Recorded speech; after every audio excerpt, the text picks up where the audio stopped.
From Wild Environmental Science comes the Mars Landing Survival Kit.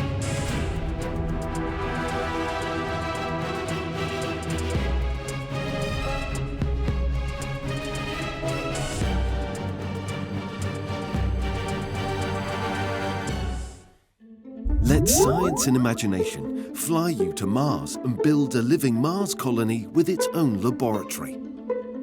First, we add hydrogel crystals to Mars sand. Then we start up the colony's waste digester. Add the hydroponic filter wick. Add the nutrient tank and the hydroponic sand. Plant our very first seeds from Earth. Now, fill the nutrient tank with yuck. Seal it all up. And now we wait. As the gardens grow, we recycle the nutrients and you can eat the plants. Wow, what is that dripping from the roof? Let's take a sample.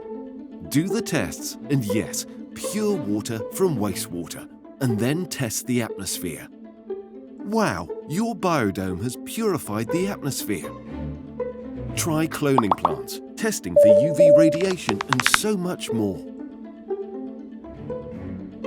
The Mars Landing Survival Kit by Wild Environmental Science.